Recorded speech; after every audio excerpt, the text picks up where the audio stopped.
আচ্ছা আগের দিন বল, কারো কোনো ডাউট আছে কি না? আগের দিন কোনো ডাউট আছে? নেই।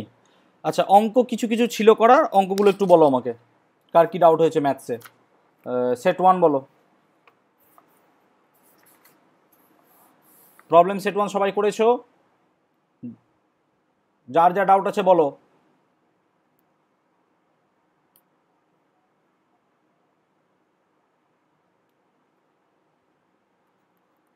প্রবলেম সেট 1 যার ডাউট আছে বলো আমাকে। স্যার ফার্স্ট এডটাই আটকেছে। শুধু ফার্স্ট এটা আটকেছে, বাকি সব হয়ে গেছে? না না, বলছি মানে করতে গিয়ে ফার্স্ট এডটাই আটকেছে, তারপরে কিছু কিছু আটকেছে, পেরেছি কিছু কিছু। ঠিক আছে, ফার্স্ট এটা কেউ পেরেছিস ফার্স্ট এটা বলবি, তাহলে সে একটু গ্রুপে পাঠিয়ে দিবি। বল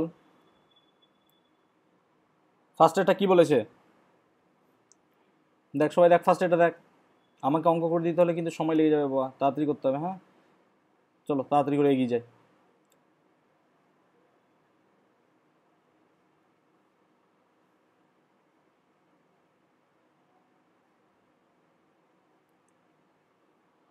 আচ্ছা ও এইটা বলেছে। আচ্ছা তাপের একটি একক হলো ক্যালোরি, যার মান 4.2 জুল।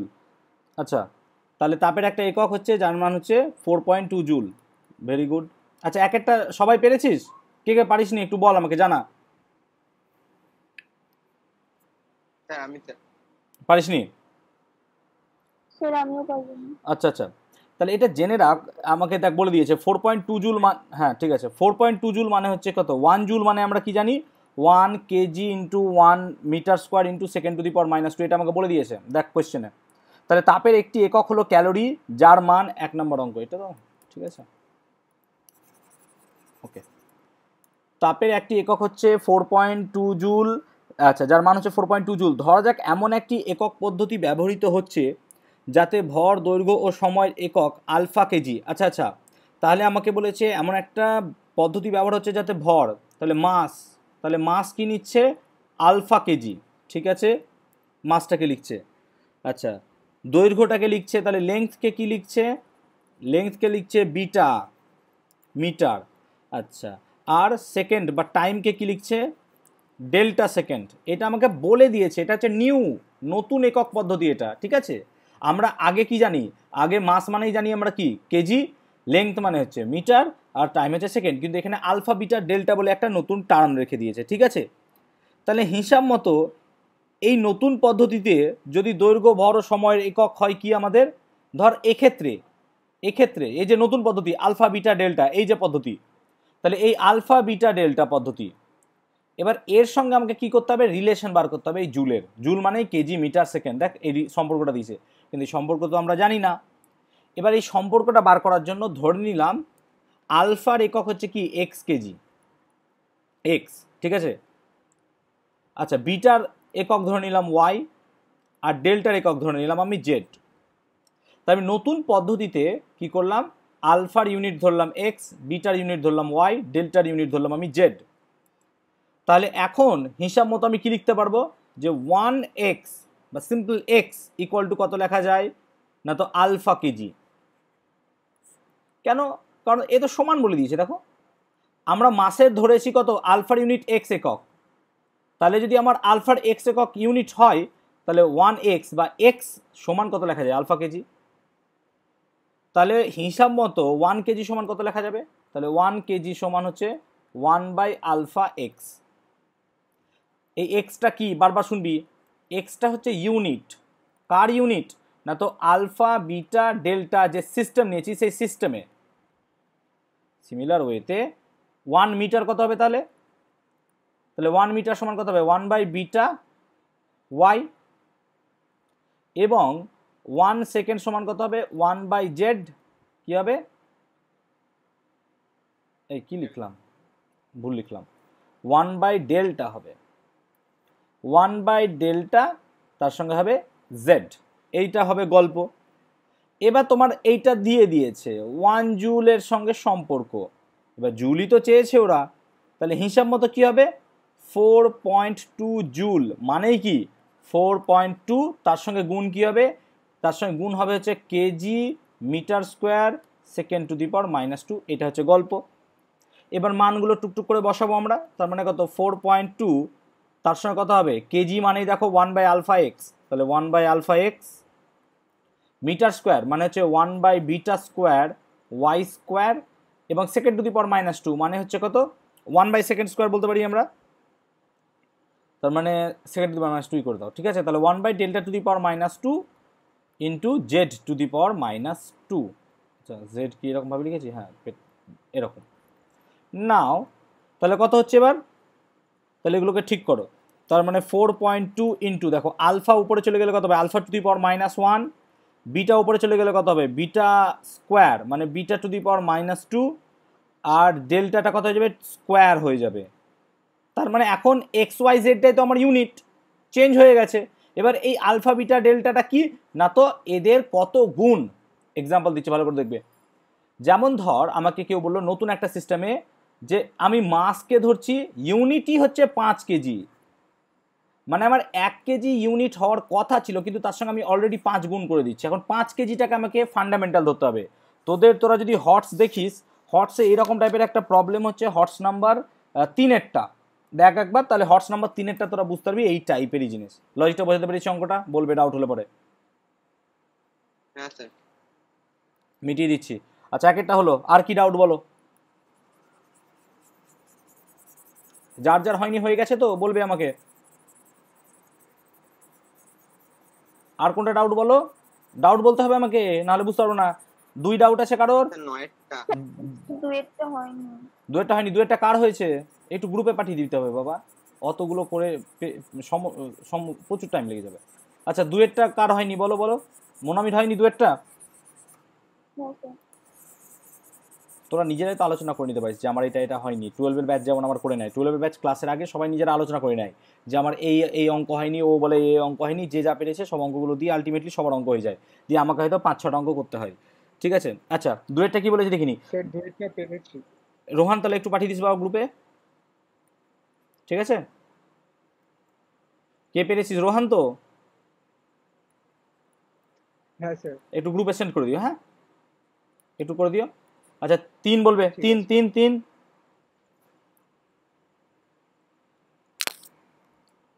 3 4 5 6, ডাউট বলবে কিন্তু লজ্জা পাবে না বাবা। 7, আচ্ছা 7-এরটা এখন করবে না, 7-এরটা দরকার পড়বে না, কারণ 7-এরটা হচ্ছে তোর ভার্নিয়ার দিয়ে আছে, ওটা পরে করাবো। আচ্ছা ভার্নিয়ার দিয়ে এখন করবে না। 8-এরটা দরকার পড়বে না এখন। আচ্ছা 9টা করেছো? 9টা? 9টা স্যার 9টা স্যার 9টা হয়নি, 9টা হয়নি, ত্রুটি দিয়ে অঙ্ক হয়নি 9টা, ঠিক আছে দেখছি।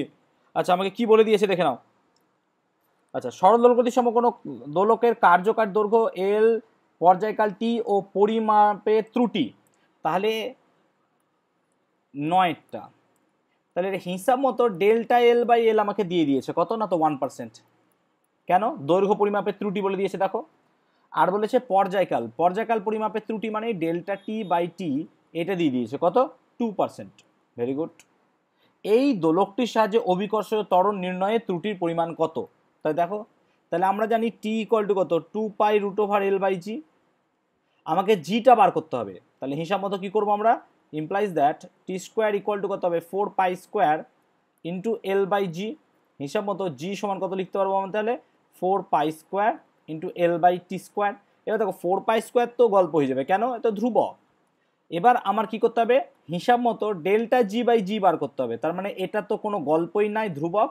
তার মানে আমাকে বার করতে হবে delta L by L plus কি হবে 2 ডেল্টা টি বাই টি। বলো এই লাইনটা কে বুঝতে পারলে না বলো? আগের দিনের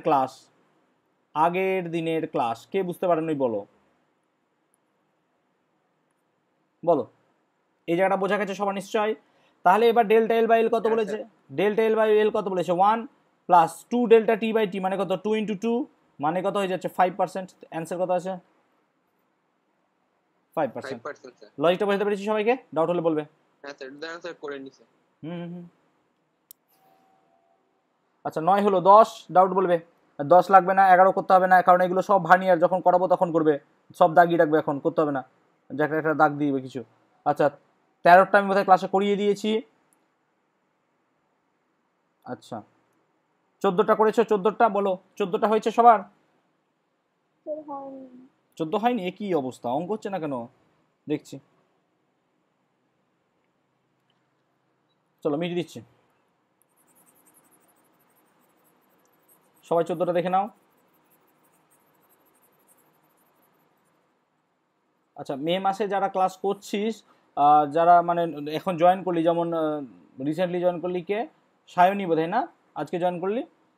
হ্যাঁ স্যার। আচ্ছা, আর হেনা তুই প্রথম থেকে ক্লাস করছিস, মানে ফার্স্ট ক্লাস পেয়েছিলিস? হ্যাঁ।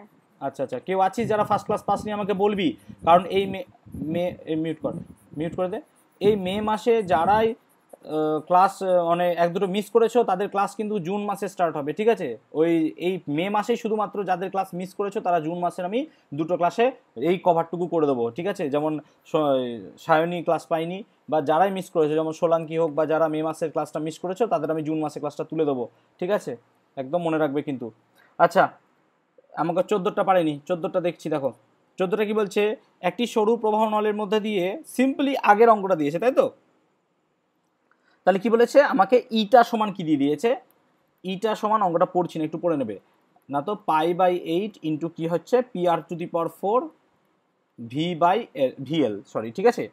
আচ্ছা, এখানে পি আর ভিএল এর মান যথাক্রমে দিয়েছে 75, তাহলে পি এর মান দিয়ে দিয়েছে, ভি এর মান দিয়ে দিয়েছে, এগুলো সব মান দিয়ে দিয়েছে, ঠিক আছে?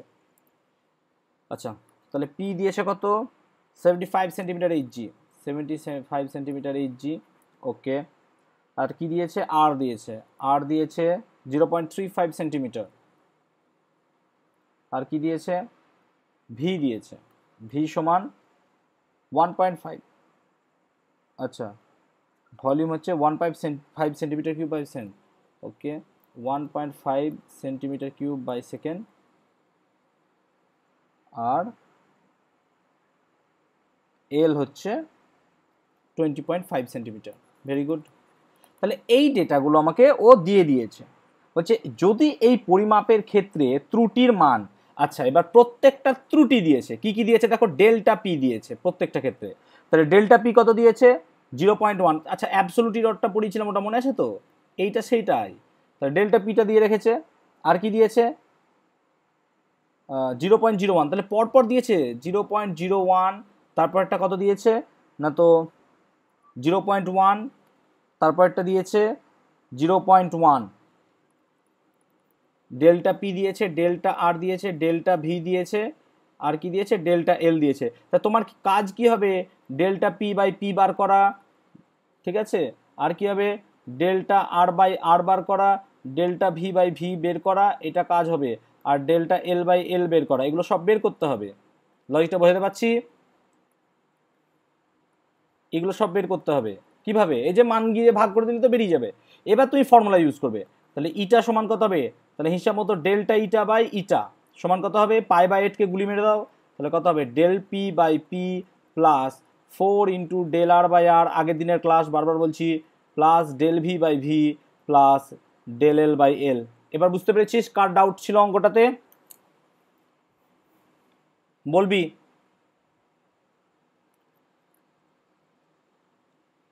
বোঝাতে পেরেছি বাবা? এই ডেল পি বাই পিটা কত হবে দেখো, 0.1/75। আচ্ছা, ডেল্টা আর বাই আর কত হবে, 0.01 বাই কত, 0.35, ঠিক আছে? এই ভ্যালুগুলো সব পুট করবে এখানে, 0.1/1.5 এবং 0.1/20.5। পার্সেন্টেজ বার করবে না, হ্যাঁ এখানে পার্সেন্টেজ বার করবে না, এখন সব পয়েন্টে রাখবে, দিয়ে এগুলো সব পয়েন্টে বার করবে, দিয়ে যে অ্যান্সারটা বেরোবে তার সঙ্গে 100 গুণ করে দেবে, তাহলেই পার্সেন্টেজ চলে আসবে। লজিকটা বোঝাতে পারলাম? বোঝাতে পারলাম? ওকে, আচ্ছা 14 হলো। আচ্ছা, 15টা পেরেছো নিশ্চয়। আচ্ছা, 16, 17 করে নেবে, ঠিক আছে? তাহলে প্রবলেম সেট 1 মোটামুটি আমাদের কমপ্লিট থাকলো। ওকে, মিটিয়ে দিচ্ছি বাবু। রেকর্ডেড ক্লাস পেয়ে যাবে, রেকর্ডেড ক্লাস অবশ্যই তোমরা সবাই দেখবে, এবং রেকর্ডেড ক্লাসের কমেন্টে সবাই প্রেজেন্ট লিখবে, তাহলে প্রত্যেক দিনের কমেন্ট আমি প্রেজেন্ট আমি সবাইকে দেখতে পাবো, ঠিক আছে? সবাই কিন্তু কমেন্ট লিখে রাখবে ওখানে রেকর্ডেড ক্লাসে, ঠিক আছে? আশা করি রেকর্ডেড ক্লাসে তোমাদের একটু মানে বেটার হবে, কারণ কি তোমরা এগুলো ভিডিও দেখে নিতে পারবে যখন তোমাদের প্রয়োজন। আর একটা কথা, 2 দিন পর কিন্তু মানে রেকর্ডেড ক্লাস ও ভিডিও কিন্তু প্রাইভেট হয়ে যাবে, এটা সিস্টেম করে দেওয়া আছে আমার। সেই কারণে 2 দিনের মধ্যেই যা দিয়ে দেখার দেখে নেবে। এখন হয়তো নেটের প্রবলেম বলে হয়তো টুকটাক প্রবলেম হচ্ছে, কিন্তু 2 দিনের মাথায় দেখে নেবে, নাহলে কিন্তু অটোমেটিকলি প্রাইভেট হয়ে যাবে, তখন কিন্তু আর দেখতে পাবে না। ঠিক আছে, আচ্ছা মেজারমেন্ট চ্যাপ্টার কমপ্লিট। কোনো কিছু ডাউট থাকলে আমাকে অবশ্যই জানাবে। আচ্ছা কিছু ডাউট বলবে?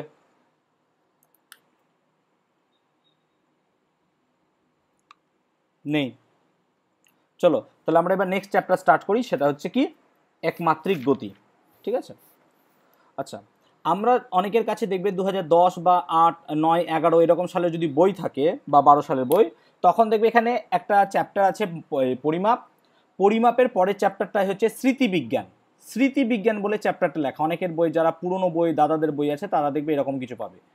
এই স্মৃতিবিজ্ঞান চ্যাপ্টারটার মধ্যে 2টো পার্ট এখন করে দেওয়া হয়েছে আমাদের, অর্থাৎ এই পুরো পার্টটাকে বলা হয় কাইনেম্যাটিক্স।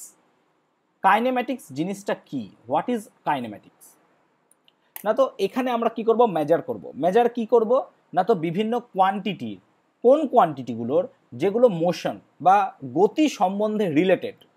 তাহলে আমরা ক্লাস 9-এ পড়েছি গতি সম্বন্ধে রিলেটেড এরকম কিছু কিছু মোশন, এই মানে কোয়ান্টিটি বা রাশি কি কি আছে, যেমন সরণ, দৈর্ঘ্য, ত্বরণ, দূরত্ব, বেগ, অ্যাক্সেলারেশন এটসেট্রা। এই যে সমস্ত রাশিগুলো আছে এগুলো আমাদের কি হয়, গতি সংক্রান্ত বিভিন্ন কাজে লাগে। ঠিক আছে, সেই জন্য এগুলো সব আমরা কিন্তু মেজার করব, শুধুমাত্র মেজার করবো, এইটুকু মনে রাখবে। আমরা কিন্তু কজ জানতে চাইবো না, যে আমি এখানে একটা ফুটবল রাখলাম, এখানে ফুটবলটা নড়তে আরম্ভ করলো, দিয়ে এত দূর গেল, ভেরি গুড। ঠিক আছে, এখানে একটা হয়তো কিক করলাম, কত দূর গেল, কত ভেলোসিটি ছিল, এগুলো মাপবো এখানে আমরা, কিন্তু কজ জানবো না যে ফুটবলটাতে কিক করলে কেন এত দূর গেল। এই জিনিসটা আমরা করবো না কোয়েশ্চেন। এই জিনিসটা কোথায় করবো, in the Newton chapter Newton যখন পাবো আমরা, নিউটনিয়ান মেকানিক্স বা নিউটনের গতিসূত্র, সেই চ্যাপ্টারে কিন্তু আমরা এগুলো সব পড়বো। ঠিক আছে, এটা যেন মাইন্ডলি মনে থাকে। তাহলে আমরা এই চ্যাপ্টারে পড়বো কি না তো শুধুমাত্র measurement of quantities related to the motion, মানে মোশন অফ এনি পার্টিকেল। এবার কি এখানে মোশন কোন পার্টিকেলের কথা বলবো? আমরা সবসময় মোশন পার্টিকেল বলবো একটা ছোট্ট কণা। যেমন এটা একটা ছোট্ট কণা, ধরো ছোট নয়, কিন্তু তোমরা ধরো এটা একটা ছোট্ট কণা, হ্যাঁ, আর এইটা একটা পার্টিকেল। দুটোকেই পার্টিকেল কি বলা যায় না, কারণ এটা যদি একটা সিঙ্গল কণা হয়, ভালো করে মনে রাখবে, একটা কণা হয়, এটা কিন্তু অনেকগুলো কণা নিয়ে তৈরি, অনেকগুলো কণা। ঠিক আছে, তাই এটাকে বলবো মেকানিক্স অফ পার্টিকেল, এই চ্যাপ্টারটার নাম, একটা সিঙ্গল পার্টিকেলের মেকানিক্স। আর এটাকে বলবো mechanics of system of particles. দেখো কথাটা একটু চেঞ্জ হয়ে গেল, সিস্টেম অফ পার্টিকেল চলে এলো। কেন সিস্টেম অফ পার্টিকেল চলে এলো? বিকজ এইটা হচ্ছে সিস্টেম, কার সিস্টেম? পার্টিকেলগুলোর, নট আ সিঙ্গল ওয়ান। যখনই সিঙ্গেলের কথা বলবো আমরা এখানে কিন্তু একমাত্রিক গতির কথা নিয়ে চলে আসবো। ঠিক আছে, আমরা সিস্টেম অফ পার্টিকেল চ্যাপ্টারটা পরে আমাদের আছে, ইউনিট নাম্বার 4 বা 5-এ আছে হয়তো, সেখানে গিয়ে আমরা করব। ঠিক আছে, এই হচ্ছে আমাদের চ্যাপ্টারের ওভারঅল। এবার আমরা চ্যাপ্টারে ঢুকে যাই। তাহলে আমরা এখানে পড়ব কোন বস্তু স্থির, কোন বস্তু গতিশীল। তাহলে স্থির বা গতিশীল যদি বস্তু সম্বন্ধে আমার বলতে হয়, কোনো একটা পার্টিকেল, বস্তু বলতে আমরা পার্টিকেলই চুজ করবো। হ্যাঁ, এবার তোরা যদি বলিস যে স্যার ফুটবল কি করে হয়, স্যার ফুটবল তো একটা ছোট্ট কণা নয়, আমরা এই জন্য বললাম আমরা একটু এখানে কনসিডারেশন নেবো যে হ্যাঁ ওটা একটা পার্টিকেলের মতো কাজ করছে, আমরা ধরে নেবো বাবা, ঠিক আছে, কিছু করার নয়। নাহলে ট্রেনের গতিও আমরা তখন মেজার করতে পারবো না, কারণ সিস্টেম অফ পার্টিকেল সেগুলো সবই সিস্টেম অফ পার্টিকেল, কিন্তু আমরা জাস্ট ধরে নেবো ওগুলোকে যে এগুলো হচ্ছে সিঙ্গেল পার্টিকেল। ঠিক আছে, আচ্ছা নেক্সট। তাহলে কোনো একটা পার্টিকেলের স্থিতি এবং গতি মানে হচ্ছে rest and motion. What is rest? কোনো একটা পার্টিকেল বা কেউ একজন এখানে চুপচাপ বসে আছে, উইথ রেসপেক্ট টু টাইম তার কোনো মুভমেন্ট হচ্ছে না, অর্থাৎ তার initial and final position same. Initial যা ছিল প্রথম অবস্থায়, ফাইনালও কিন্তু সেম পজিশনে আছে। ইনিশিয়াল এবং ফাইনাল পজিশন যেহেতু সেম পার্টিকেলটার, সেই জন্য পার্টিকেলটা কী হচ্ছে, বলা হয় রেস্ট। একটা পার্টিকেল কখন বলবো আমরা মোশনে আছে বা গতিশীল অবস্থায় আছে?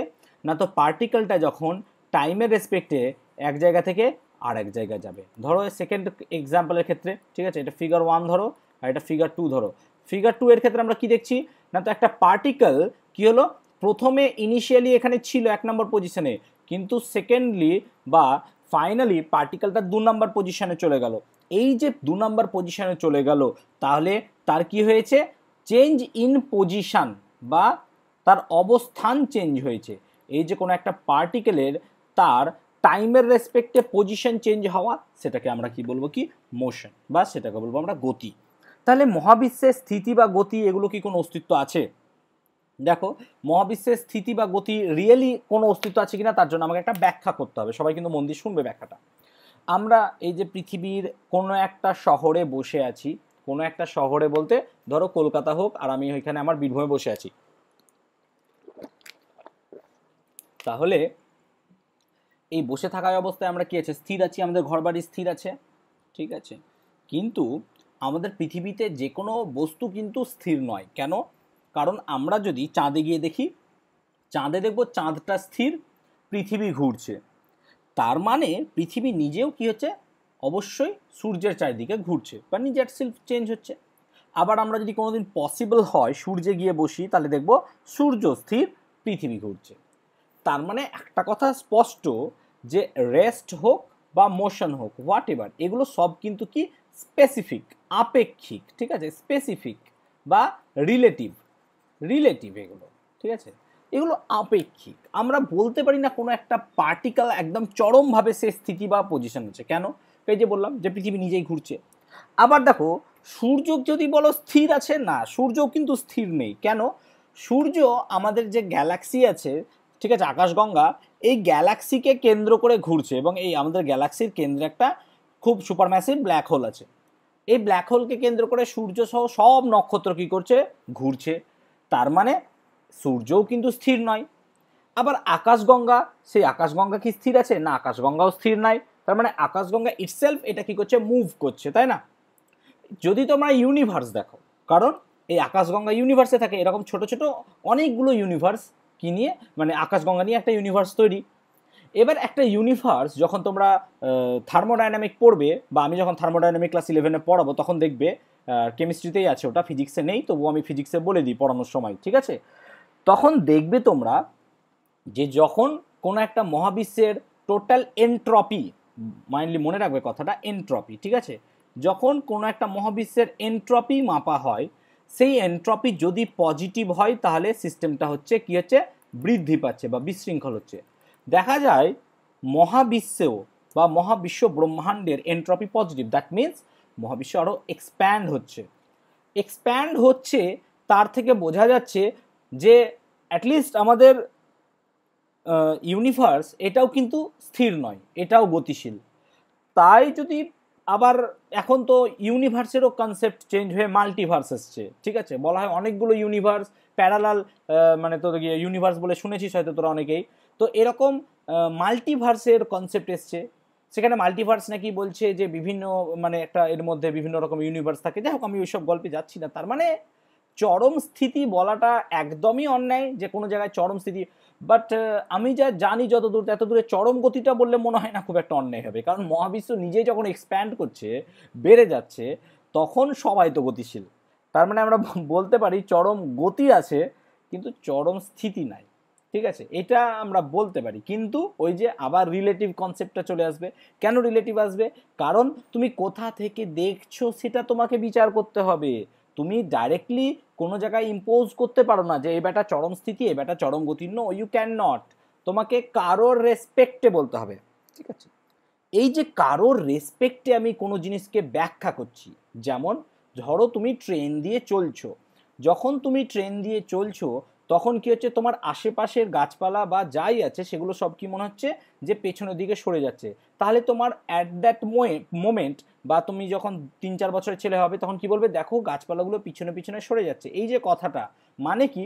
তুমি যে সিস্টেমে বসে আছো, সেই সিস্টেম যতই মুভমেন্ট করুক, তোমার সেই সিস্টেমকে তুমি কিন্তু রেস্ট দেখবে।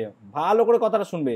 তুমি যে সিস্টেমে বসে আছো, সেই সিস্টেম যত ভেলোসিটি নিয়েই চলুক, যতই বেগ থাকুক তার, তোমাকে তার কিন্তু মোশন দেখতে পাবে না। তুমি সেটাকে স্থির দেখবে। যেমন পৃথিবী সেকেন্ডে 30 কোটি কিলোমিটার যাচ্ছে, সেকেন্ডে 30 কিলোমিটার, সরি 30 কোটি, সেকেন্ডে 30 কিলোমিটার যাচ্ছে। তাহলে সেকেন্ডে 30 কিলোমিটার যাচ্ছে মানে ইউ ক্যান ইমাজিন যে পৃথিবী কত ভেলোসিটি নিয়ে দৌড়াচ্ছে। কিন্তু পৃথিবীকে কি তুমি গতিশীল দেখতে পাচ্ছ? কখনোই নয়। তাহলে এইভাবে আমরা বলি যে কোনো একটা রেসপেক্টে, এই যে কারোর রেসপেক্টে গতি বা স্থিতি বর্ণনা করা হয়, এই কারো বা এই যে কিছু বা এই যে কথাটা বললাম যে যার রেসপেক্টে করা হয় তাকেই বলা হয় কি নির্দেশতন্ত্র, বা তাকে আমরা বলি কি হচ্ছে তোকে ফ্রেম অফ রেফারেন্স। তাই নির্দেশতন্ত্র বা ফ্রেম অফ রেফারেন্স।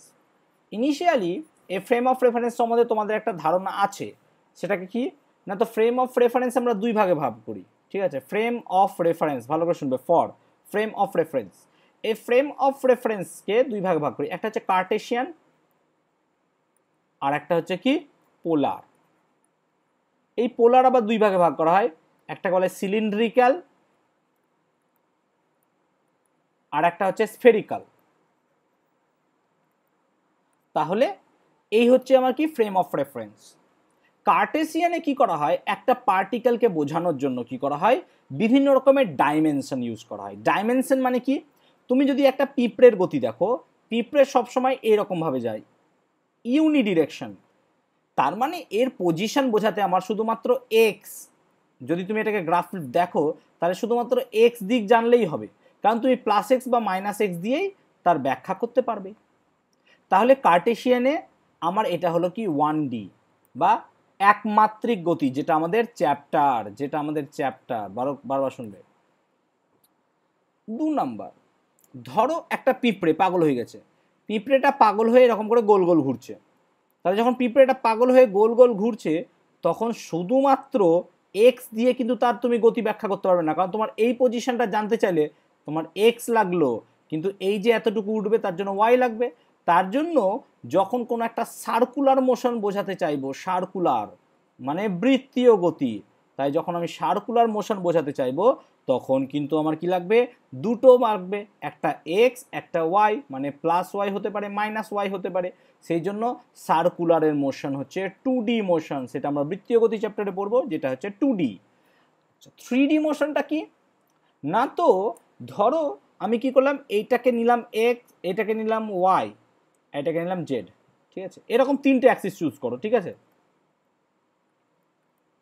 ঠিক আছে, এরকম দেখো। তাহলে এবার আশা করি তোমাদের 3D মনে হচ্ছে, আশা করি 3D বুঝতে পারছো এবার, যে এই দিকটা হচ্ছে একটা অ্যাক্সিস, এই দিকটা একটা অ্যাক্সিস, এই দিকটা একটা অ্যাক্সিস, এবং তিনটেই কিন্তু মিউচুয়ালি পারপেন্ডিকুলার। মিউচুয়ালি পারপেন্ডিকুলার কথাটার মানে হচ্ছে নিজেরা নিজেদের সঙ্গে লম্ব, নিজেরা নিজেদের সঙ্গে লম্ব। তাহলে মিউচুয়ালি পারপেন্ডিকুলারে ধরলাম এইটা হচ্ছে এক্স অ্যাক্সিস যেটা এখানে নিয়েছিলাম, এটা ধরলাম ওয়াই অ্যাক্সিস, এটা ধরলাম জেড অ্যাক্সিস। তাহলে এক্স ওয়াই জেড পেয়ে গেলাম। তাহলে ধরো কোনো একটা পার্টিকেল হাওয়ায় ভাসছে, হাওয়ায়, তাহলে হাওয়ায় ভাসতে গেলে প্রথমে দেখো কি করতে হবে আমাকে, যদি কোনো একটা পার্টিকেল হাওয়ায় ভাসে তাহলে ধরো এখান থেকে এত দূরে এলাম এক্স, তারপর এখান থেকে এলাম নিচে ওয়াই, তারপর ওপরের দিকে উঠলাম দিয়ে এলো জেড। লজিকটা বোঝাতে পেরেছি আমি এই জায়গাটা, একটু বলবে আমাকে, ঠিক আছে। তাহলে কোনো একটা পার্টিকেল যদি হাওয়ায় ভাসে তাহলে আমাকে প্রথমে এক্স এর দিকে আসতে হবে, ওয়াই এর দিকে আসতে হবে এবং জেড এর দিকে আসতে হবে। আমি ঘরে বসে দেখিয়ে দিচ্ছি, তোমরা যে ঘরে বসে আছো ঘরের যে কোনো একটা কোণা দেখো, সেই কোণা সবসময় তুমি দেখবে 3 দিক দিয়ে বিভক্ত হয়। তুমি ভালো করে যে কোনো একটা ঘরের কোণা দেখো, ঠিক আছে, 3 দিক দিয়ে বিভক্ত। এবার সেই 3 দিকের বিভক্তকে তুমি একটা যে কোনো পয়েন্ট চুজ করে নাও, সেই পয়েন্টটাকে ধরো ও। এবার যে কোনো একটা দিক দেখো, ওই পয়েন্ট থেকে 3টে স্ট্রেট লাইন বেরিয়ে গেছে, সেই স্ট্রেট লাইনগুলোকে এক্স ওয়াই জেড আকারে নাম দাও, এইগুলোই হয়ে যাচ্ছে তোমার কি X Y Z Cartesian coordinate. এবং এইখানে যে কোনো একটা অবস্থায়, ভাসা অবস্থায় যদি তুমি বাতাসে কোনো একটা পার্টিকেলকে রাখো তখন দেখো একবার এক্স যেতে হবে, একবার ওয়াই যেতে হবে আর একবার জেড যেতে হবে, মানে একবার বাঁ দিক যেতে হবে, একবার এরকম করে 3 দিক তোমাকে 3টে চুজ করতে হবে। সেই জন্য কার্টেসিয়ান কোঅর্ডিনেট কি হতে পারে, 1D 2D অ্যান্ড 3D। কিন্তু নতুনভাবে 4D কে ইউজ করা হয়, বা ফোর্থ ডিমেনশন, যেটাকে আমরা টাইম ডিমেনশন বলি, কারণ টাইমও একটা খুব গুরুত্বপূর্ণ ডিমেনশন, ঠিক আছে, ক্লিয়ার। তো এই টাইম ডিমেনশনটা কি না, তো কি যখন আমরা স্পেশাল থিওরি অফ রিলেটিভিটি বা রিলেটিভিটি চ্যাপ্টার পড়বো, গ্র্যাজুয়েশনে আছে, তখন দেখব যে কোনো একটা পার্টিকেলের এক্স্যাক্ট গতি বর্ণনা করতে গেলে শুধুমাত্র 3D নিলেও হবে না, কারণ প্রতি মুহূর্তে অ্যাট এনি টাইম তার টাইম বা সময় চেঞ্জ হচ্ছে। মানে 1 সেকেন্ড আগে তুমি যেখানে ছিলে 2 সেকেন্ড আগে তুমি সেখানে থাকতে পারো না, থাকতেও পারো যদি তুমি রেস্টে থাকো। তার মানে যেহেতু তুমি ঘুরছো বা তুমি দৌড়াচ্ছ, সেই জন্য টাইম শুড বি ইনক্লুডেড। এবং এইখানেই হচ্ছে 4Dর কনসেপ্ট, এবং এটা আমাদের এখন দরকার নেই। সো 1D 2D 3D, 3Dর কনসেপ্টও আমাদের একদম নেই, আমরা শুধু 1D অ্যান্ড 2D পড়াশোনা করব। ঠিক আছে, বোঝাতে পারলাম এত দূর পর্যন্ত? সিলিন্ড্রিক্যাল কোঅর্ডিনেট কি, স্ফেরিক্যাল কোঅর্ডিনেট কি এখন একদম জানা দরকার না। মনে রাখবে সিলিন্ড্রিক্যাল এখানে যেমন XYZ ইউজ করা হয়, ঠিক আছে, স্ফেরিক্যালে ইউজ করা হয় R থিটা ফাই, আর সিলিন্ড্রিক্যালে ইউজ করা হয় রো আর এবং রো আর, আর হচ্ছে এটা কি রো আর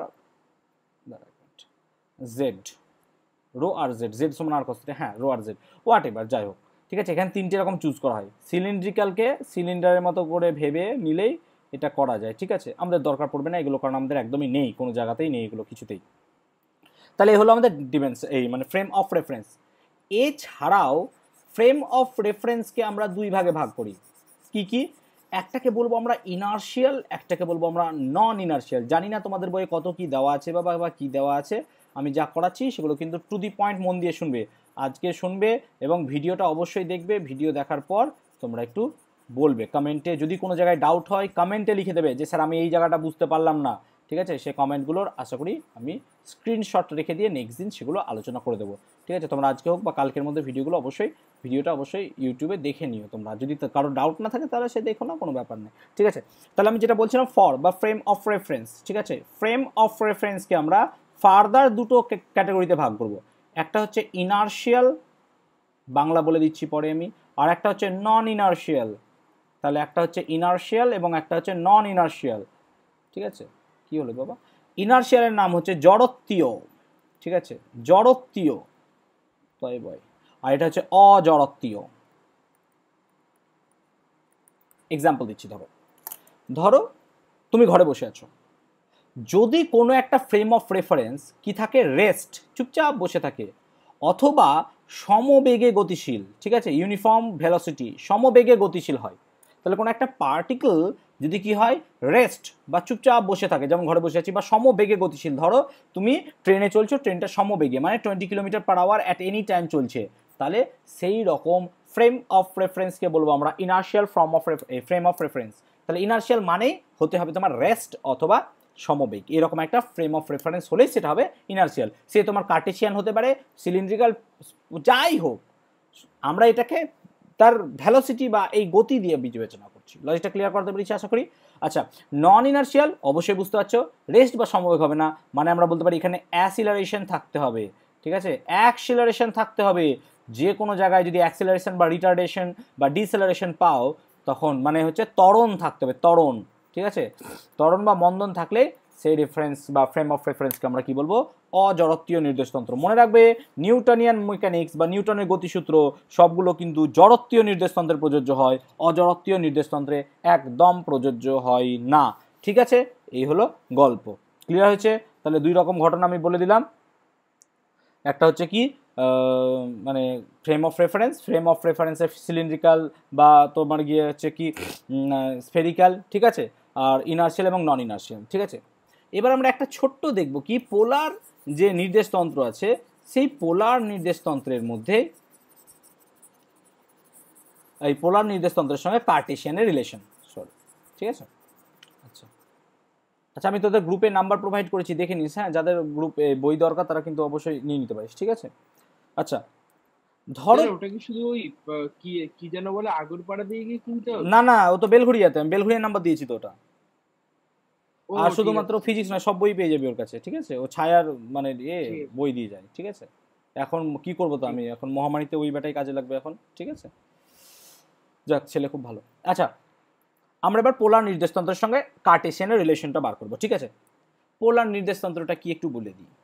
ধরো এটা হচ্ছে তোমার যে কোনো একটা পজিশন, একটা পার্টিকেল আছে ও পজিশন, এই ও পজিশন থেকে আর রেডিয়াসে কোনো একটা পার্টিকেল আছে। ঠিক আছে, পার্টিকেলটা ইনিশিয়ালি এইখানে থাকতে থাকতে কি মন হলো, হঠাৎ কি জানি এখানে চলে গেল পি ড্যাশে। যখনই পি ড্যাশে গেল তখনই তার এরকম একটা কার্ভ পথ তৈরি হলো। এই যে কার্ভ পথের মধ্যে যে অ্যাঙ্গেলটা তৈরি করলো, ঠিক আছে, এই অ্যাঙ্গেলটাকে আমরা বলবো কৌণিক সরণ, পরে পড়বো আমরা। ঠিক আছে, কৌণিক সরণ, এখন কোণ ধরো। ঠিক আছে, ক্লিয়ার হয়েছে? এবার এই পি ড্যাশেরই অবস্থান হচ্ছে আর থিটা, পি ড্যাশেরই অবস্থান হচ্ছে কি আর থিটা। এবার তুমি যদি এই পি ড্যাশ পয়েন্টটাকেই চুজ করো এবং তুমি যদি একটা কার্টেশিয়ান কোঅর্ডিনেট চুজ করো, হতে পারে তো একটা কার্টেশিয়ান কোঅর্ডিনেট আমি এর মধ্যেই চুজ করতে পারি। এই দিকটা হচ্ছে কি আমার এক্স, এই দিকটা হচ্ছে আমার ওয়াই, মিটিয়ে দিতে হবে। এই দিকটা হচ্ছে আমার কি ওয়াই, তাহলে এই দিকটা এক্স, এই দিকটা ওয়াই, তাহলে এটার পজিশন আমি কি লিখতে পারবো, এক্স ওয়াইও লেখা যায়। হ্যাঁ না না বলবে। আমি এর মধ্যে দুটো কোঅর্ডিনেটকে রেখেছি, দুটো কোঅর্ডিনেট মানে স্থানাঙ্ক, মানে জ্যামিতি, যেটার মধ্যে পড়ে ধর ফ্রেম অফ রেফারেন্স। কি কি ফ্রেম অফ রেফারেন্স রাখা আছে? একটা রাখা আছে পোলারটা কি দিয়ে ডিনোট করেছি আমি, সবুজ লাল দিয়ে, দেখো। আর একটা রাখেছি কার্টেশিয়ান, যেটা কালো দিয়ে লিখেছি, দেখো এক্স ওয়াই। বোঝাতে পেরেছি এত দূর পর্যন্ত?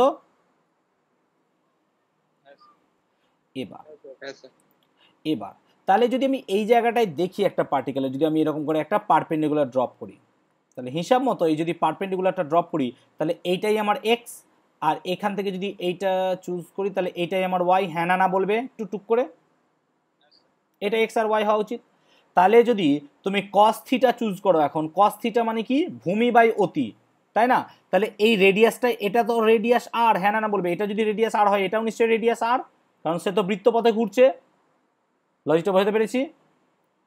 কারণ এটাও রেডিয়াস হতে হবে, তার বাধ্য রেডিয়াস হতে, ব্যাসার্ধ।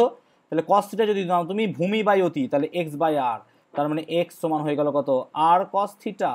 এবং তুমি যদি সাইন থিটা নাও, তাহলে সাইন থিটা কত হবে, লম্ব বাই অতি, ঠিক আছে? তাহলে সাইন থিটা হচ্ছে কত, লম্ব বাই অতি। তাহলে লম্ব হচ্ছে কত, এটা থিটা হলে এটা থিটা, তার মানে এটা হচ্ছে, এখানে ওয়াই কেন হবে, আমি ভুল লিখলাম দেখছিস, সরি। এইটা ওয়াই নয় বাবা, এইটা ওয়াই হবে না, এই লম্বাটা ওয়াই হয়, ঠিক আছে? তাহলে ওয়াই বাই আর, তার মানে ওয়াই সমান হচ্ছে কত, আর সাইন থিটা।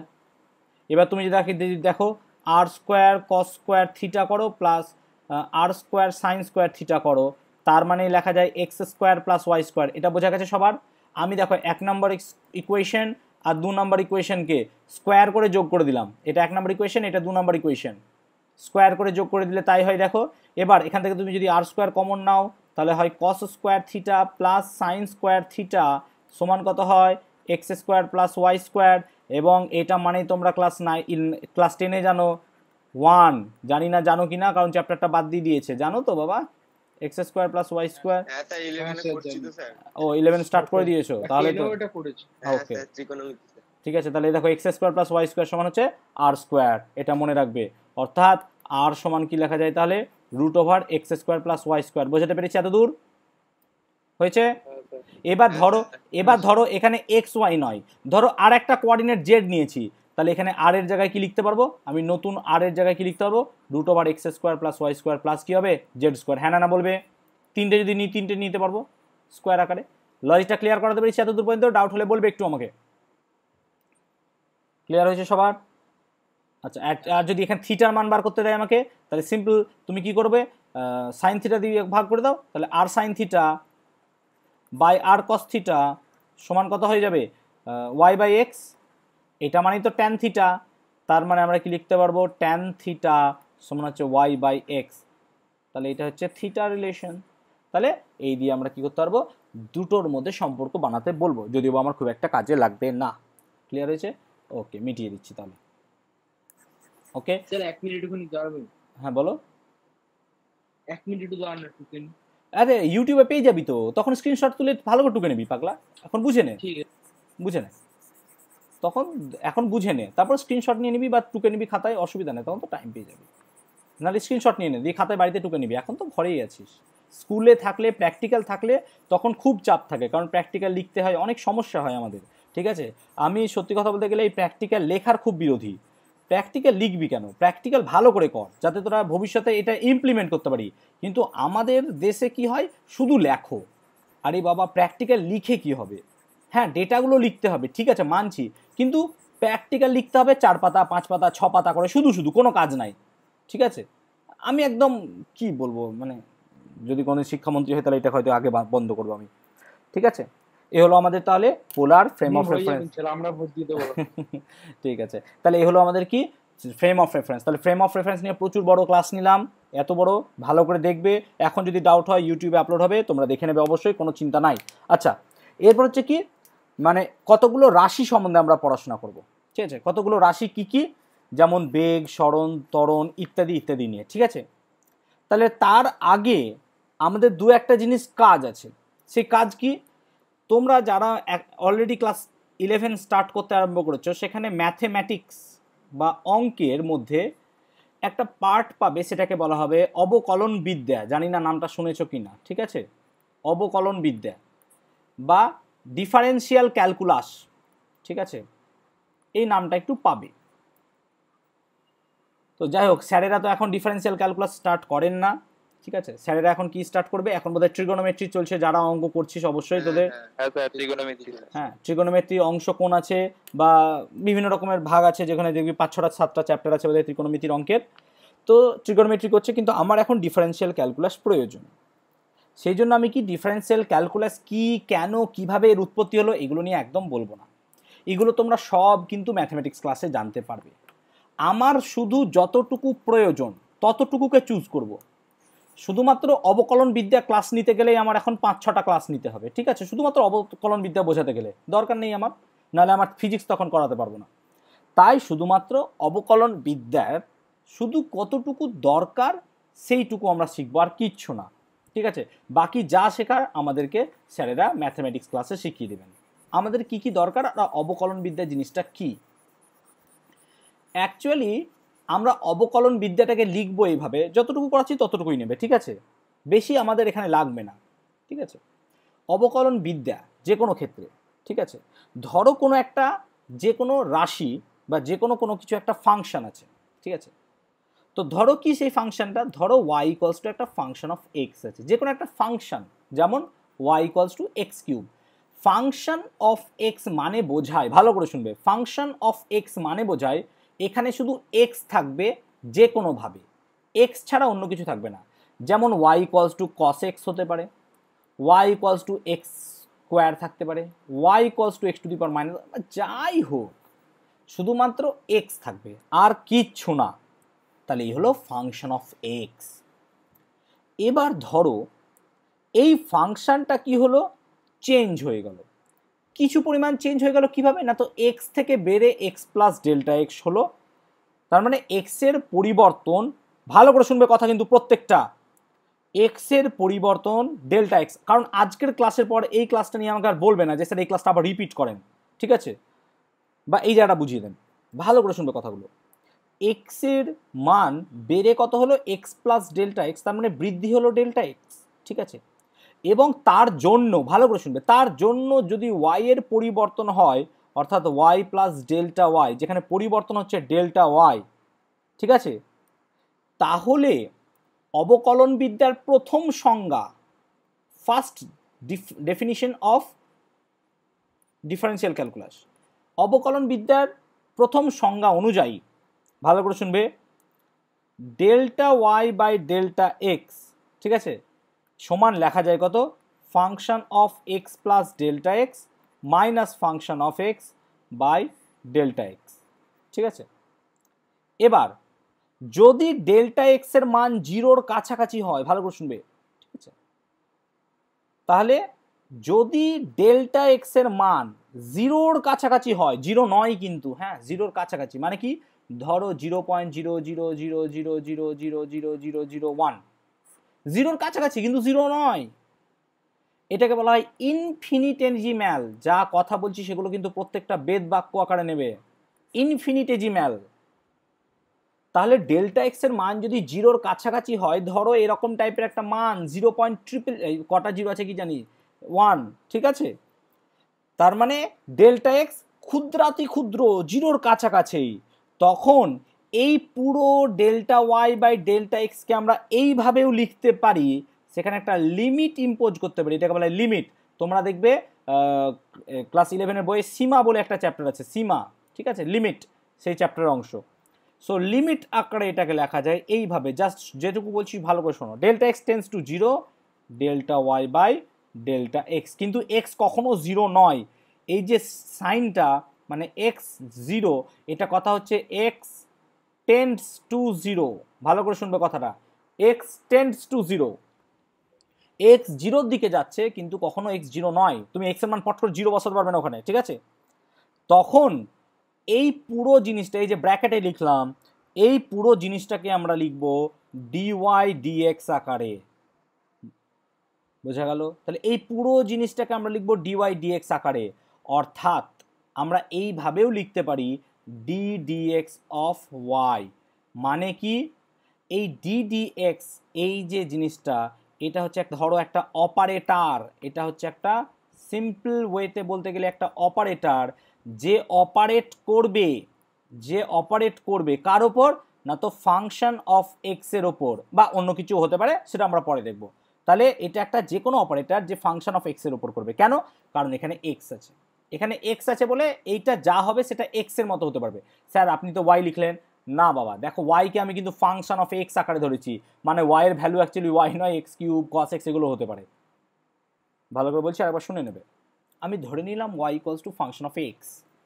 এবার এক্স এর মান আমি ধরলাম চেঞ্জ হয়ে এক্স থেকে এক্স প্লাস ডেল্টা এক্স হলো, তার জন্যে ওয়াই এর ভ্যালু হলো কত? Y plus delta Y.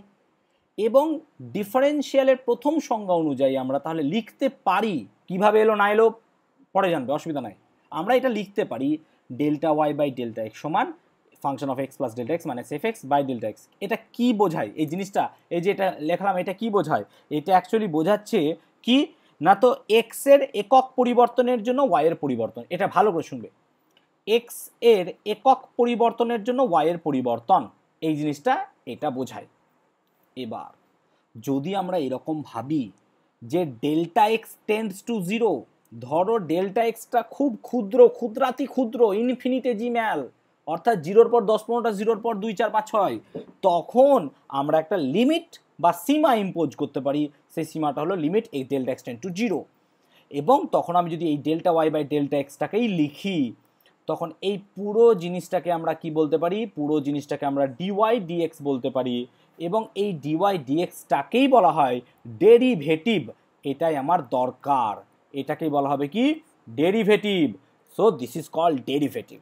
এবং এখানে আমরা ডিডিএক্স অফ ওয়াই লিখতে পারি, যেখানে ডিডিএক্সটা হচ্ছে একটা অপারেটর যে অপারেট করবে যে কোনো একটা ফাংশন অফ এক্স এর ওপর। বলো এই ক্লাসে এটুকুতে কোনো ডাউট আছে কিনা বলো? না স্যার।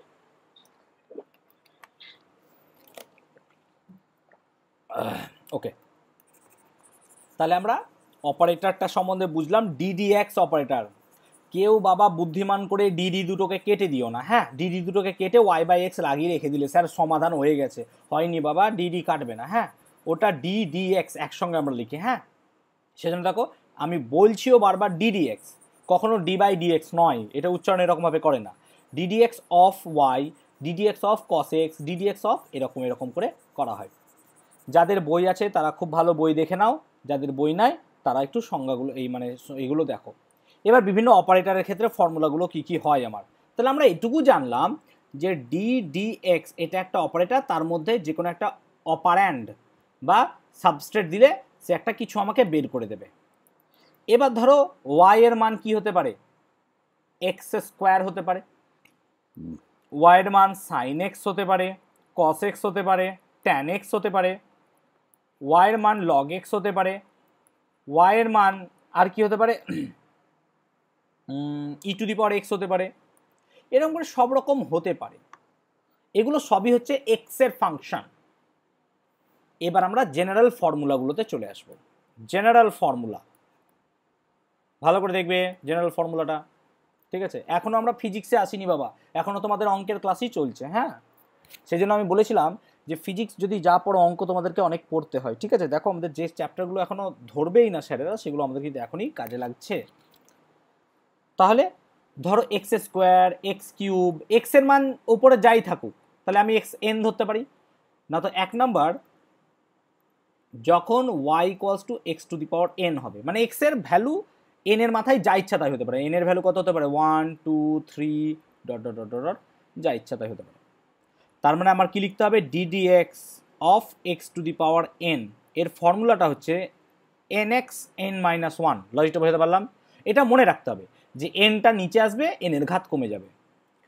যেমন ধরো তোমার বললো y equals to x cube, dy dx কত হবে এটা বার করো। তাহলে কি করবো, simply d dx of x cube সমান কি লিখবো, আগে 3 লিখবো, 3 যেহেতু আছে, এক্স লিখবো 3 - 1, তার মানে কত হবে 3x²। ডাউট হলে বলবে, ডাউট হলে বলবে। না সেটাও তাহলে y ইকুয়াল যদি x, আপনি অঙ্কের ক্লাসে তো পড়িয়ে দিতে পারবেন sir. y equals two x⁴ যদি নিই তাহলে কত হবে dy dx। সবাই একটু বের করো, চেষ্টা করো, চলো dy dx চেষ্টা করো, চলো।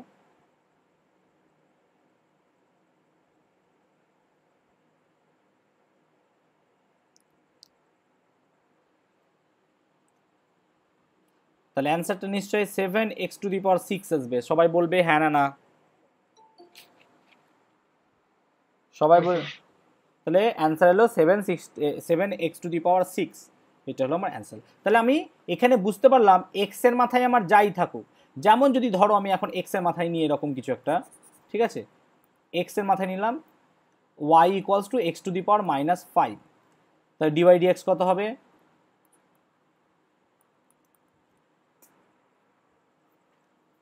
পিউষ হ্যাঁ বল। তাহলে এটা সবার এসছে নিশ্চয়ই, বলবে হ্যাঁ না না। হ্যাঁ স্যার। চলো হ্যাঁ স্যার।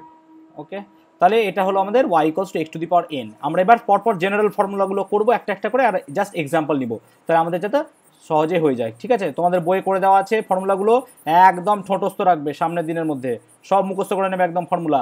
এখন কাজ নাই, অনেকে হয়তো অনেক ক্লাস স্টার্টও করনি, যারা এখনও ক্লাস স্টার্ট করনি বাকিরা অবশ্যই অন্য ক্লাসগুলো স্টার্ট করে দাও। বায়োলজি করে নাও স্টার্ট, বা মানে ম্যাথ করো, কেমিস্ট্রি করো, যার যা কম্বিনেশন আছে অ্যাকচুয়ালি সেই কম্বিনেশন সবাই ক্লাস স্টার্ট করে দাও, দেরি করো না একদম। নেক্সট 2 নম্বর পয়েন্ট যদি আমরা নিই, y এর ভ্যালু ধরো নিলাম আমি সাইন এক্স, ঠিক আছে, ধরো সাইন এক্স নিলাম, তাহলে মনে রাখবে যখনই সাইন থাকবে, এটা একদম মুখস্থ, তখন ডিওয়াই ডিএক্স হবে কস এক্স, এটা মনে রাখবে।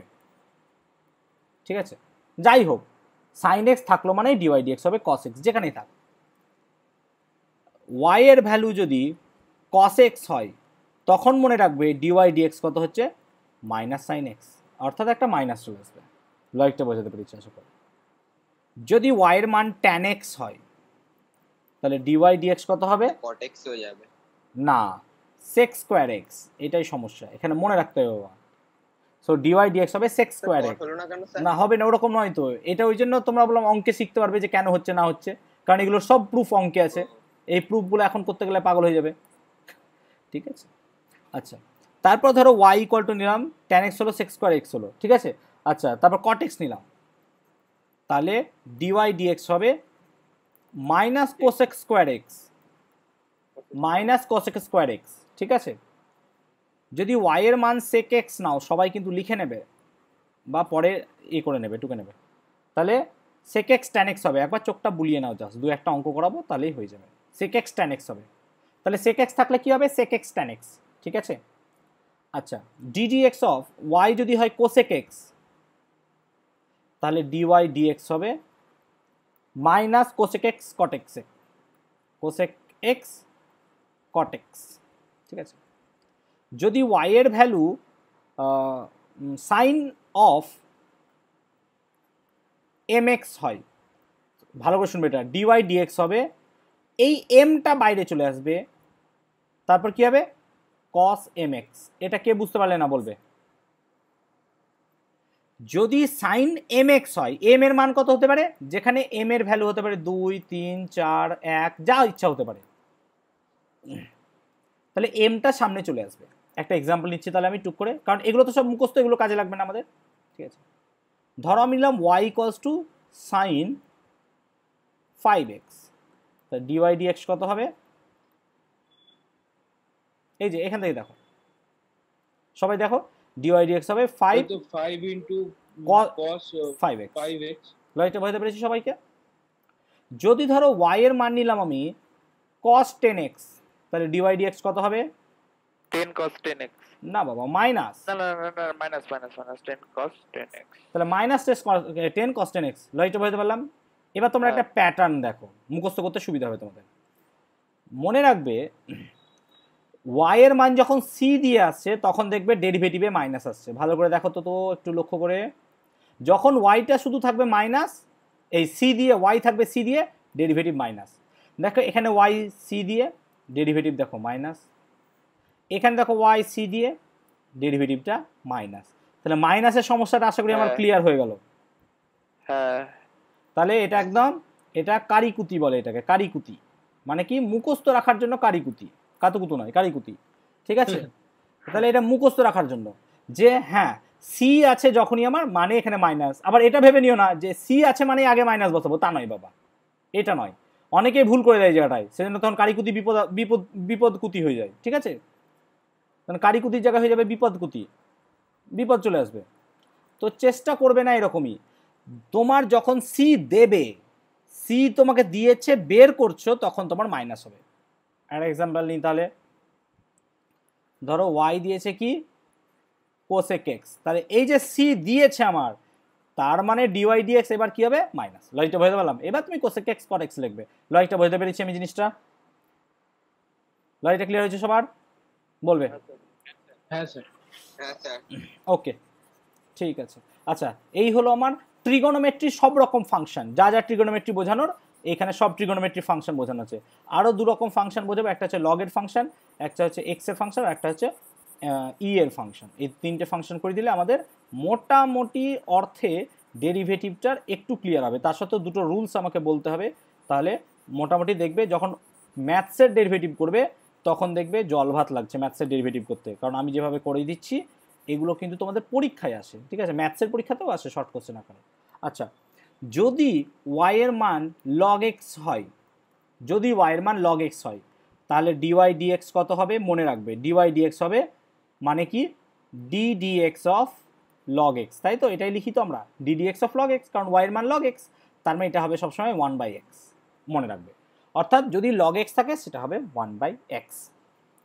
যদি ওয়াই এর মান হচ্ছে ই টু দি পাওয়ার এক্স হয়, তাহলে ডিওয়াই ডিএক্স কত হবে? মানেই কি d dx of e to the power x, তার মানে হচ্ছে ই টু দি পাওয়ার এক্স। অর্থাৎ ই টু দি পাওয়ার এক্স হচ্ছে এমন একটা ফাংশন, একটা জেদি বদমেজাজি ফাংশন, ইগোইস্টিক ফাংশন বলতে পারো, ইগোইস্টিক, সবচেয়ে বেশি ইগোয়ের আছে। একে তুই যাই করবি ও চেঞ্জ হবে না কিছু, অর্থাৎ যা ছিলাম তাই আছি আমি। হ্যাঁ রাইটটা বললাম, তাহলে y equal to e to the power x এর ফর্মুলা তাই হবে, ঠিক আছে? আচ্ছা এই লগটা কিন্তু ই বেস ছিল, হ্যাঁ লগের বেস তো হয়, লগের ই বেস। যদি লগের বেস ই না হয়ে সাম অ্যামাউন্ট যে কোনো একটা হয়, লগ অন্য কিছু বেস হয়, ধরো লগ এ এক্স, এ মানে যে কোনো একটা ভ্যালু, তখন আমরা কি লিখব? D Y D X equal to 1/x log A E, এটা হচ্ছে তার ভ্যালু। এগুলো মুখস্থ রাখতে হবে সব কিন্তু। আচ্ছা আর একটা হচ্ছে কি, আচ্ছা এখানে ই টু দি পাওয়ার এক্সটা বললাম তো, ই টু দি পাওয়ার এক্সটা বলে দিই। এবার ওয়াই যদি E to the power M x হয়, তার মানে ডেরিভেটিভ হবে M E to the power M X, অর্থাৎ এমটা নেমে যাবে। একটা এক্সাম্পল নিই আমরা, ধরো ওয়াই ইকুয়াল টু দিল ই টু দি পাওয়ার 7x, তার মানে ডিওয়াই ডিএক্স কত হবে? Simple 7 E to the power 7x। লজিকটা বোঝাতে পারলাম? বলবে ক্লিয়ার হয়েছে সবার? সবার ক্লিয়ার? চলো তাহলে এই গেল সাইন কস ট্যান এগুলো। এবার যদি আমার কোনো একটা ধ্রুবক রাশি থাকে, ধরো 2, তাহলে এর ডেরিভেটিভ কত হবে স্যার? মনে রাখবে ধ্রুবক রাশির ডেরিভেটিভ 0 হয়, যেমন ডিডিএক্স অফ পাই, পাইয়ের ডেরিভেটিভ কত হবে? 0। ধ্রুবক, যেগুলো ধ্রুবক রাশি সেগুলোর ডেরিভেটিভ সব সময় হবে কি 0, যে কোনো ক্ষেত্রে 0 হতে বাধ্য সেগুলো, ঠিক আছে? আচ্ছা তাহলে এই হলো। এবার আমরা তাহলে কতগুলো ম্যাথস দেখি, টুকটুক করে ছোটো ছোটো কয়েকটা ম্যাথস দেখি। আমরা শিখলাম অনেক কিছুই। আচ্ছা পার্ট এই কোঅর্ডিনেট সিস্টেমটা ভালো করে পড়বে, কিন্তু কোঅর্ডিনেট সিস্টেমটা যে ক্লাস হয়েছে সেটা কিন্তু খুব ভালো করে মন দিয়ে শুনবে বা পড়বে, ঠিক আছে? আচ্ছা দু একটা এক্সাম্পল নিয়ে দেখি কি হয় করা আজকে। আচ্ছা পিয়ুষ বোধহয় অনেকক্ষণ পর জয়েন করলি, কি ব্যাপার বাবু এত দেরি হলো? স্যার ভুলে গেছিলাম, বা ফট করে মনে পড়লো। আচ্ছা অভ্যাস নাই তো ক্লাস করার, ঠিক আছে। আচ্ছা ধরো সবাই করবে, খাতা খুলবে। ওয়াই ইকুয়ালস টু আমি নিলাম এক্স কিউব, এর ডেরিভেটিভ কত হবে? পটাপট বলবে একদম ডেরিভেটিভ।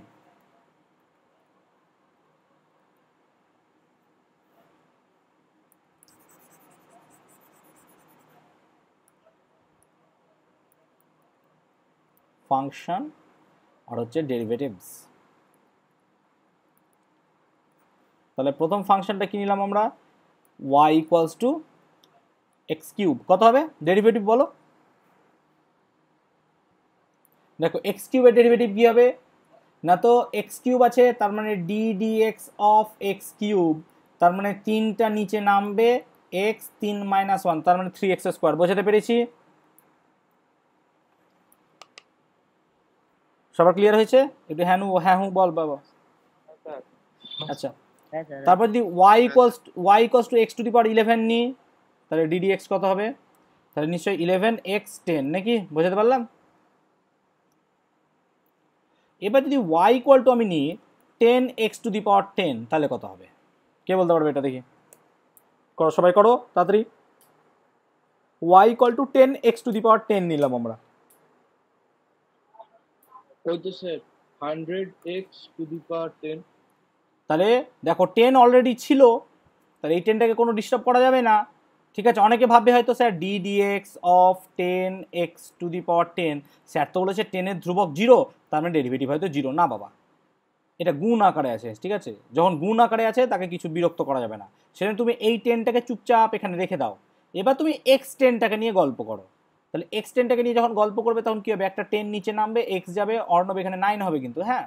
তার মানে এটা হয়ে গেল 100x টু দি পাওয়ার 9। লজিকটা বোঝাতে পেরেছি সবাইকে আশা করি। এবার নাও y ইকুয়াল টু ধরো e two the power 8x নিলাম, কত হবে বলো তো ডেরিভেটিভটা?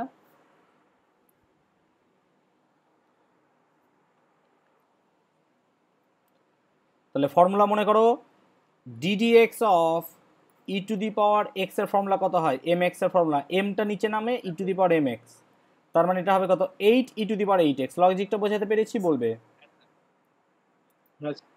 লজিকটা ক্লিয়ার হয়েছে সবার? বলবে। আচ্ছা এবার একটু জটিলে যাই আমরা, ঠিক আছে? অনেক ইজি হলো, ঠিক আছে? আমরা একদমই ইজি আর পছন্দ করবো না, অনেকগুলো ইজি করে নিলাম। আচ্ছা নতুন ক্লাস করছি, সায়নী জানা কোনো ডাউট হচ্ছে বলবি আমাকে ক্লাসে? হ্যাঁ স্যার। ডাউট হচ্ছে?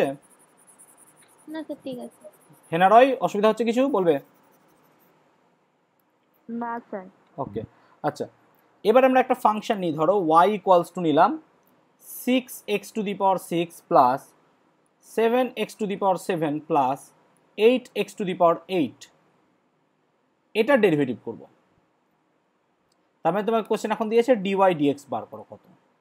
দেখো মনে রাখবে dy dx বার করব, প্রত্যেকটা যদি যোগ থাকে বা বিয়োগ থাকে, যোগ বিয়োগকে রেখে প্রত্যেকটা ডেরিভেটিভ করব। মানে কি লিখবো, ddx of 6x to the power 6 plus ddx of 7, সবাই করতে আরম্ভ করো, plus ddx of 8x to the power 8, এটাই মানেই হয়ে যাচ্ছে আমার dy dx। তাহলে এটা হয়ে যাচ্ছে কত, dy dx সমান হচ্ছে এইটা 6x টু দি পাওয়ার 6। এবার এখানে যদি মাইনাস থাকতো তাই মাইনাসই বসিয়ে দিতাম আমি, হ্যাঁ? প্লাসের জায়গায় মাইনাস থাকলে মাইনাস বসিয়ে দিতাম। তাহলে এবার দেখো কত হচ্ছে, তাহলে 6 থাকে, 6টা নিচে নেমে আসবে, তার মানে কত হবে x to the power 5 plus 7 into 7 into x to the power 6 plus 8 into 8 into x to the power 7। বোঝাতে পেরেছি সবাইকে আশা করি? বলবে একটু, কারোর ডাউট থাকলে বলবে একটু।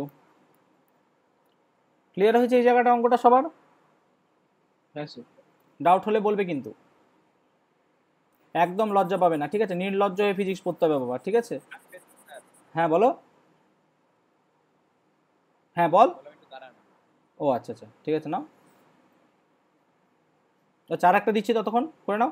আচ্ছা আরেকটা নিই, y ইকুয়ালস টু ধরো 6x টু দি পাওয়ার আচ্ছা x to the power 5 plus 2x to the power 7 plus 9x to the power 8 divided by x cube. এটা একটু ভাবো তো দেখি, x কিউব আছে ওটা, হ্যাঁ? এটা একটু ভাবো দেখি, আমাদের মাথায় অঙ্কের বুদ্ধি অনেক, চলো অঙ্ক লাগাই কাজে। তোরা বলবি স্যার ফিজিক্স বাদ দিয়ে এবার অঙ্ক পড়তে আরম্ভ করেছে, কী করবো বলো? কাজে লাগবে আমাকে, অঙ্কের স্যারের কাজ আমাকে করতে হচ্ছে।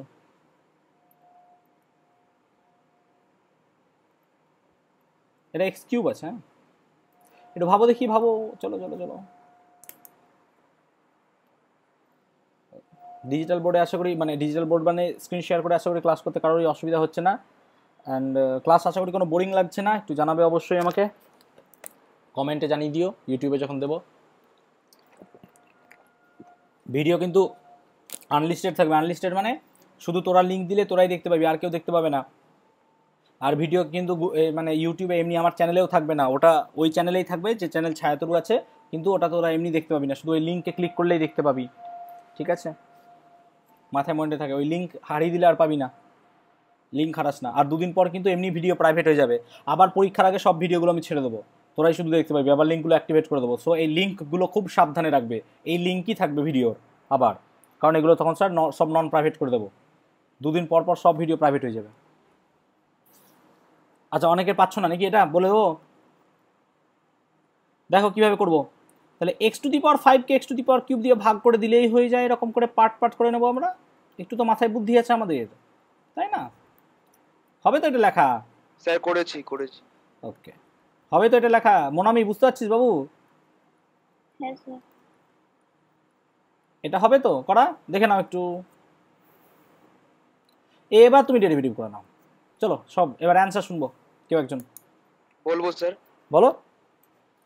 2x plus 8x cube plus 45x to the power 4. Very good, এখনো কেউ খতম হয়নি, টাটা বাই বাই হয়নি, ভেরি গুড, খুব সুন্দর। দেখো সবার অ্যান্সারটা মিলেছে কিনা বলবে আমাকে। 2x plus 8x cube plus 45x to the power 4, very good. কে এটা, আদিত্য নাকি? হ্যাঁ, খুব ভালো হয়েছে, চলো ভালো পড়াশোনা করছো, পড়ে যাও। হয়েছে বলবে, বাকিরা একটু বলবে আমাকে। হ্যাঁ স্যার এসছে। ভেরি গুড, চলো আর একটা নিই, মেটাবো। সবার হয়েছে? ও ইউটিউবে তো থেকেই যাবে, অসুবিধা নেই, মিটিয়ে দিচ্ছি বাবু। সায়নী তোর হয়েছে? সায়নী তোর হয়েছে? হ্যাঁ স্যার। ওকে ওকে বাবু, যা অসুবিধা আমাকে বলবে কিন্তু, ঠিক আছে? একদম লজ্জা পাবে না। ওকে, আচ্ছা আর একটা নিই, দেখি কি আছে আমাদের। আচ্ছা, y equals two 3x minus 5 into 5 minus 6x। না, এটা করো দেখি, বুদ্ধি অ্যাপ্লাই করবে, বুদ্ধি অ্যাপ্লাই করবে মাথায়, সবাই করবে এটা।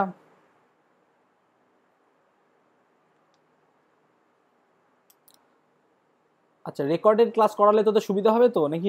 আমি বেকারি খাটবো, তোরা দেখবি না কেউ? একটু জানা আমাকে। হ্যাঁ স্যার সুবিধা হচ্ছে। বেকার। আর সবাই কিন্তু গিয়ে প্রেজেন্ট লিখে দিবি ওইখানে, কারণ ওর স্ক্রিনশট আমি তুলবো, তা জানবো যে সবাই করেছিস।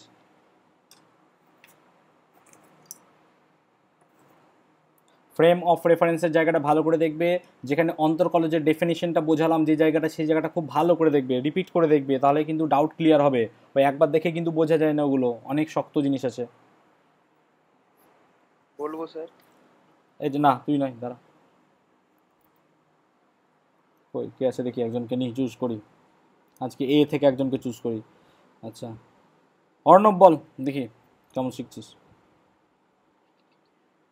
পারছি না স্যার। আচ্ছা পারছি না, ঠিক আছে, ভেরি গুড, না পারলে অসুবিধা নাই। অরূপ হয়েছে? আজ এ থেকে চুজ করি, হয়নি। আচ্ছা অভিস্মিত? হয়নি। হয়নি। কার হয়ে গেল বাবা? অরিত্র হয়েছে? আমি আমিটা না স্যার হয়নি। আমিটা কে? আমি একটা করেছি। হ্যাঁ কে করেছিস বল, জানা। আমি করেছি। হ্যাঁ বল। জানি না স্যার ঠিক করবো নাকি, আমি এখন ঢুকলাম। হ্যাঁ বল না আমাকে, বল। 9x মাইনাস 25 বেরিয়েছে। 9x মাইনাস 25, তাই তো? হ্যাঁ। স্যার আচ্ছা। 81x মাইনাস 25 হবে না? 81x মাইনাস 25, আর কোনো কিছু আছে বলতে পারো। দীপরাজ কিছু বলছিস না, কি হলো দীপরাজ বল। এটা হচ্ছে না, ঠিক আছে, এবার দেখি আমি হয় কি না। ঠিক আছে, তাহলে আগে গুণটা করে নিই আমরা, পাতি গুণ। তাহলে 3-এর সঙ্গে 5-এর গুণ করো, 15x। 3-এর সঙ্গে 6 গুণ করো, মাইনাস 18x স্কোয়ার।